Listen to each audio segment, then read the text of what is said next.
Hello दोस्तों, कैसे हैं आप सब। मैं हूं हिनाया और मैं आज आपके साथ शेयर करने वाली हूं एक ऐसा होममेड कंडीशनर जो आपके बालों को नेचुरल शाइन देगा और नरिशमेंट देगा और साथ साथ आपके बालों की ग्रोथ को भी बूस्ट करेगा। इस कंडीशनर की सबसे अच्छी बात यह है कि आप इसे अपने स्कैल्प पर भी अप्लाई कर सकते हैं, जिससे नरिशमेंट हमारे स्कैल्प तक जाती है। तो चलिए देखते हैं इस कंडीशनर को कैसे बनाना है। इस कंडीशनर को बनाने के लिए सबसे पहले हमें चाहिए हिबिस्कस फ्लावर यानी कि गुड़हल के फूल। मैंने यहाँ 10 से 15 फूल लिए हैं। ये हमारे बालों में नेचुरल शाइन और मजबूती देते हैं, ग्रोथ को प्रमोट करते हैं, प्रीमेच्योर ग्रेइंग को रोकने में मदद करते हैं। अब बात करते हैं स्कैल्प की, तो ये हमारे स्कैल्प को नरिशमेंट और हाइड्रेशन प्रोवाइड करता है। स्कैल्प में अगर डैंड्रफ या ईचिंग है तो उसे भी कम करता है। स्कैल्प में ऑयल का प्रोडक्शन को बैलेंस करता है और ब्लड सर्कुलेशन को इम्प्रूव करता है, जिससे हेयर की ग्रोथ बूस्ट होती है।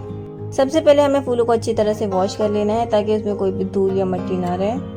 उसके बाद हम इसे एक बाउल में ट्रांसफर कर लेंगे और उसमें ऐड करेंगे 1 कप गर्म पानी और ढककर 1 से 2 घंटे के लिए छोड़ देंगे ताकि जो फूलों का अर्क है वो पानी में आ जाए। उसके बाद हम देख लेते हैं हमारा दूसरा इंग्रेडिएंट, जो कि है गोंद कतीरा। मैंने गोंद कतीरा के 4 टुकड़ों को पानी में रात भर भीगने के लिए छोड़ दिया था। भीगने के बाद ये कुछ इस तरह से नजर आएगा। भीगे हुए गोंद कतीरा को हमें ग्राइंड कर लेना है। अगर आप थिक कंडीशनर बनाना चाहते हैं तो आप ग्राइंड करने से पहले गोंद कतीरा को छान भी सकते हैं ताकि इसमें कोई भी एक्सेस वाटर ना बचे। ग्राइंड करने के बाद ये बिल्कुल मार्केट वाले कंडीशनर जैसा नजर आ रहा है। आप चाहे तो इसे ऐसे भी अपने बालों पर अप्लाई कर सकते हैं। अब हम इसे एक बाउल में ट्रांसफर कर लेंगे। गोंद कतीरा हमारे बालों के लिए बहुत ज़्यादा फायदेमंद है। ये हमारे बालों को अच्छे से मॉइस्चराइज और कंडीशन करता है, जिससे बाल सॉफ्ट और स्मूथ हो जाते हैं। इसका जो जेल सा टेक्सचर होता है ये बालों को कोट कर ब्रेकेज को कम करता है और बालों को मजबूती देता है। हमारे बालों की ग्रोथ को प्रमोट करता है, उन्हें नेचुरल शाइन और वॉल्यूम देता है। साथ ही स्कैल्प को नरिश करता है और स्कैल्प में कोई डैंड्रफ या ड्राइनेस हो तो उसे भी रिड्यूस करने में मदद करता है। 2 घंटे बाद जब हम फूलों को चेक करेंगे तो फूलों का कलर बिल्कुल ही चेंज हो चुका है और सारा अर्क पानी में आ चुका है। हमने इन्फ्यूजन के लिए यहाँ पर गर्म पानी का इस्तेमाल किया है, जो कि नरिशमेंट के जल्दी और इफेक्टिवली स्ट्राइक करता है। गर्म पानी यूज़ करने से जो इन्फ्यूजन का कलर और अरोमा होता है वो काफ़ी स्ट्रॉन्ग होता है। अगर आपके पास टाइम है तो आप इसमें कोल्ड वाटर का भी इस्तेमाल कर सकते हैं। इसमें एक्सट्रैक्शन का प्रोसेस थोड़ा स्लो होता है और इन्फ्यूजन का जो कलर है वो थोड़ा माइल्ड और अरोमा भी बहुत कम होती है।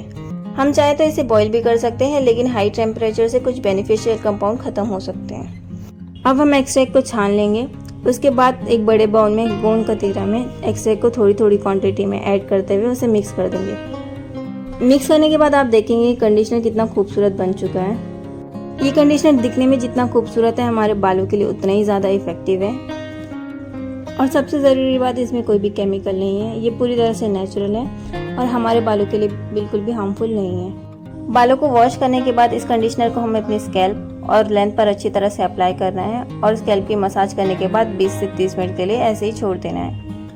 वॉश करने के बाद आप देख पाएंगे कि आपके बाल बिल्कुल ही स्मूथ और सिल्की हो चुके हैं। इस कंडीशनर को हम फ्रिज में रखकर 2 से 3 हफ्तों के लिए स्टोर कर सकते हैं। अगर आप इसे ट्राई करते हैं तो कमेंट में अपना फीडबैक ज़रूर शेयर करें और वीडियो अच्छी लगी हो तो वीडियो को लाइक और चैनल को सब्सक्राइब ज़रूर कर दीजिए। Thank you.